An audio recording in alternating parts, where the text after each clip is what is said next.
Hey, what is up, mortals? It is Chara, zor-el here with a new video for you! Welcome to Season 1, Part 5 of What If the Big Three Were in 1A. I just wanted to greet you guys by saying sit back and relax. You guys are in for a treat. So, we begin.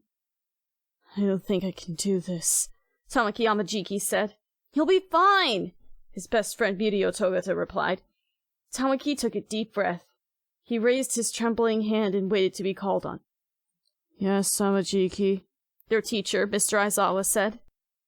I'd like to, nominate Mirio for class rep, Tamaki said with a trembling voice. I second that, Nejire Hado called. Tamaki gave her a grateful smile.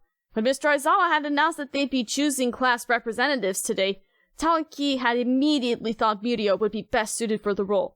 He had told Mirio his idea, but Mirio said he wouldn't nominate himself. So it was up to Tamaki. Public speaking wasn't a strong point for him. Obviously. He was feeling pretty proud of himself for being able to speak up at all. But then all the students started to shout out their recommendations for class rep. The room dissolved into chaos until Mr. Aizawa gave everyone a stern look. Tamaki put his head down on his desk. He had psyched himself up for nothing. Everyone wanted to be class rep. Why would they listen to his suggestion? I think we should put it to a vote, Tenya Ida announced. He was the organized and practical sort. So they did. When the ballots were counted up, Izuku Midoriya was chosen for class representative, and Momo Yajirozu was the vice rep. Tamaki groaned and sank deeper in his seat. Sorry, Mirio, he muttered. Hey, no prob, Mirio said. I appreciate you wanting to nominate me, but I honestly think Midoriya and Yajirozu will do a better job than I ever could. Tamaki nodded, but he still felt bad. Later on in the day, he sat with Mirio and Nejire at their usual table for lunch. He pushed his food around on his tray, not having much of an appetite. Who was he fooling? He didn't belong at this school. No one really cared what he said, and he was way too timid to do anything about it. What kind of hero could he be if he couldn't even get through to his classmates? Hey, you okay, buddy? Mirio asked. Tamaki nodded and pushed his tray away. Just not hungry. Nejire stole his tray. I got dibs! Mirio leaned back in his seat. You know, I'm glad Midoriya and Yajirozu got the class rep positions. They seem like they're responsible. And I know they're both nice people. But Midoriya looked a bit freaked out when he realized he'd been chosen, you know? Nejire took a bite of Tamaki's food. You're right, she said with her mouth full. But I'm sure he'll get used to it. We're all stepping out of our comfort zones here at UA. Tamaki looked down at the table. Nejire was right, of course. Everyone at this school had some sort of obstacle to overcome. It's just that his obstacles seemed insurmountable compared to everyone else's. Mirio was about to say something when suddenly an alarm went off. All three of them tensed. What on earth? The alarm-based defensive barrier around UA is down! Someone's infiltrated the campus! A student yelled. All of the students started to panic. Before Tamaki realized what was happening, everyone was moving towards the exit at once. Haven't they ever heard of the rule, please walk, do not run to the nearest exit? No, I guess not. He tried to stick close to Mirio, but was soon lost in the crowd. He finally made it out to the hallway, but it was even more crowded. Tamaki found himself shoulder to shoulder with hundreds of students. Even though he was tall enough to see over most of the students, Tamaki still couldn't find Mirio or Nejire. He started to panic. Where were they all going? Did anyone have a plan?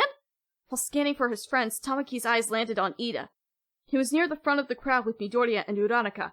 It looked like he was trying to get the students' attention. He had an urgent look on his face. No one seemed to be paying him any attention, though. Before he knew what he was doing, Tamaki started to make his way over to Ida, Midoriya, and Uraraka. He manifested tentacles to form barriers and keep the crowd from crushing them. Sorry, he apologized to the students behind him. Thanks, Ida called to Tamaki. Without hesitation, he turned to Uraraka. Now! He said. Uraraka touched Ida and used her quirk to make him float. Ida soared above the crowd, using his powers to propel him to the exit sign. Everyone! He shouted over the chaos. There is no reason to panic. Calm down. We aren't in any danger. The only intruders are the press. So please, exit in an orderly manner. Wow. Tamaki said quietly. Ida had defused the situation quickly and efficiently. The students were already settling down. Slowly but surely, everything went back to normal. Tamaki breathed a sigh of relief as he headed back to his classroom.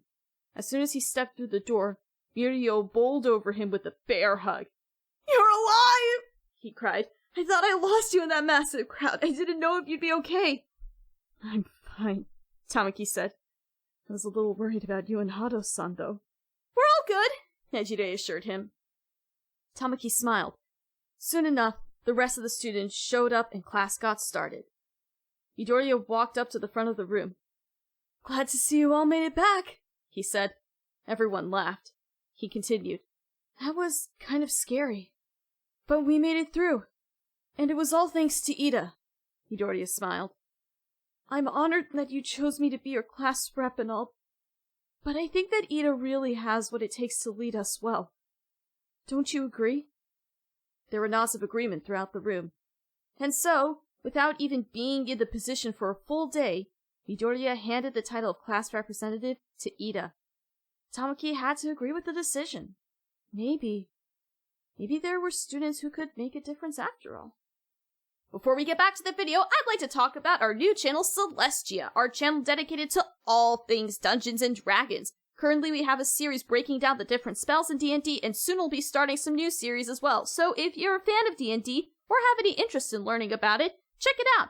Additionally, if there's something you've always wanted to see get made into a video, head over there and leave a comment mentioning it. Now, back to the show! The rest of the day was turning out to be pretty uneventful. Tamaki was hoping they could just focus on normal lessons and let the day end peacefully. With Eraser? No way! "Alright, everyone, gear up," Mr. Aizawa announced. Right. Hero training. Tamaki sighed and followed the other boys to the locker room. Once everyone had changed into their hero costumes, they were instructed to board a bus. Apparently class would be held at a separate facility. Everyone else seemed excited, but Tamaki was feeling a bit queasy. He plodded onto the bus. Mirio and Nejire were already seated, and there was no room next to them. Tamaki hesitated.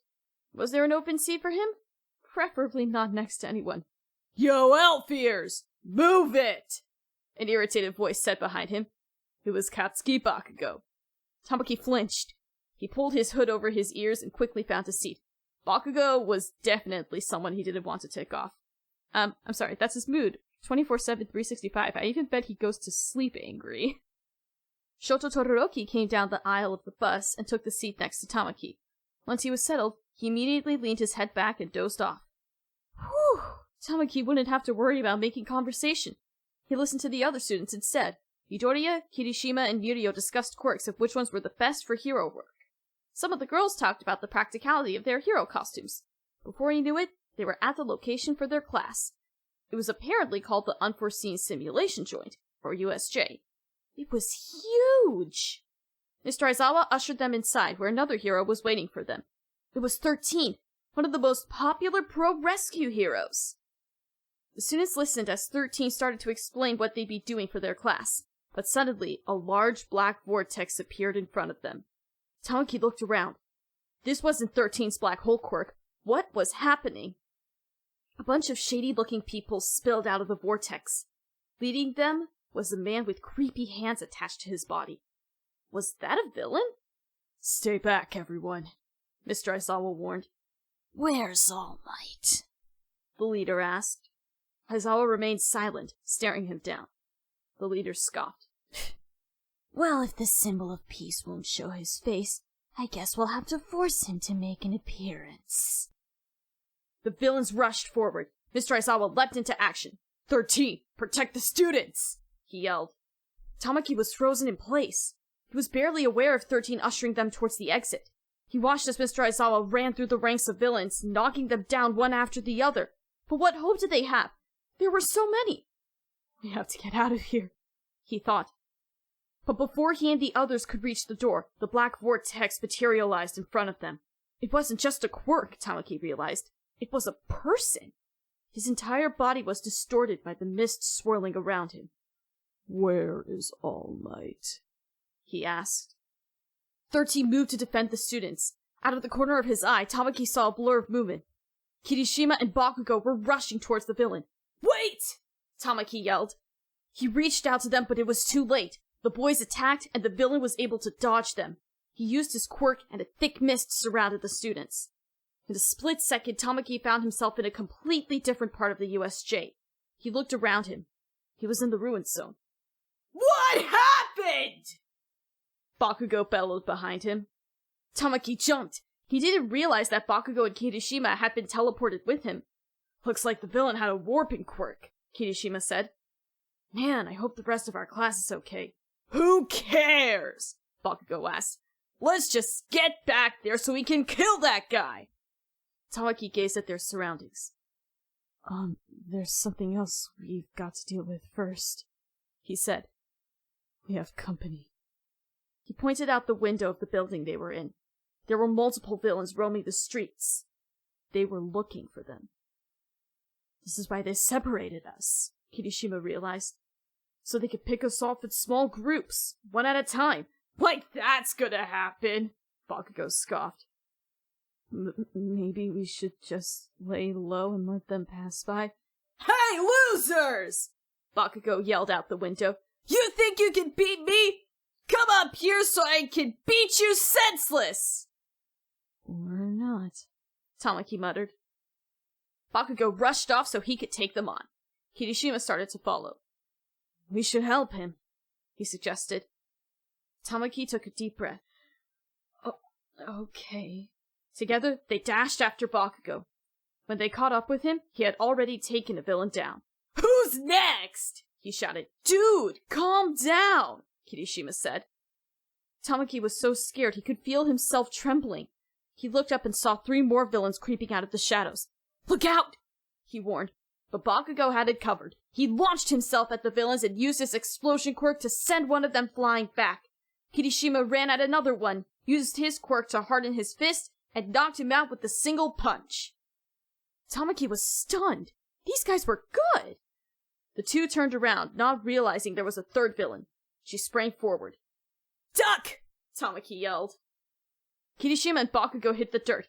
Tamaki flung out his hands, manifesting tentacles. They slammed into the villain, sending her into a wall. She slumped to the ground, unconscious.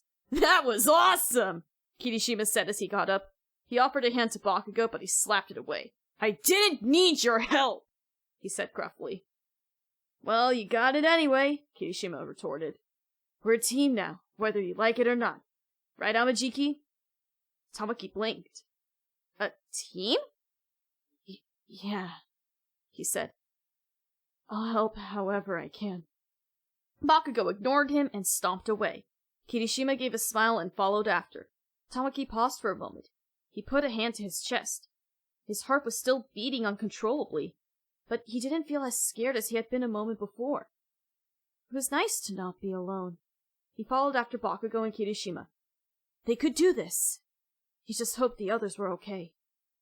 Thank you all for indulging yourselves in all this information thus far. I really hope you guys enjoyed it. Now there are a few more things that I'd like to go over before the video ends. Firstly, I'd like to thank our Patreons. Da-da-da-da! Beady Flames, Ethan Davis, Terry Chills, Shifter Miles, Adam Zagil, Zil, XABB03, and Joshua Phelps. Secondly, I'd also like to thank all of our YouTube members. Toya Costa, Rob the King, Sithlord906, CF2364 Knuckles, Numeu Tempest, Angel Juarez, Donald C. Stewart, Brian Greer, and Demonized Fox. Thirdly, if you're in the mood for some great storytelling, We the Celestials has you covered. Our We the Celestials, My Hero Academia, and Naruto What If channels retell the story of their namesake anime with a twist. Check it out if you're interested. Fourthly, on behalf of We the Celestials, I'd like to thank everyone involved in today's excellent content production. Their details can be found in the description below. Lastly, if you're interested in what we do here at We the Celestials, I'd like to extend an invitation to join the team. The only caveat is that we only accept members from 16 years old to join our crew. Join the Nakama! You can sign up for whichever category fulfills your interests by joining the recruitment Discord using the link in the description below. We're always looking for new members to join us. Well, that's it from us for today's video, so thank you all for watching and have a great day!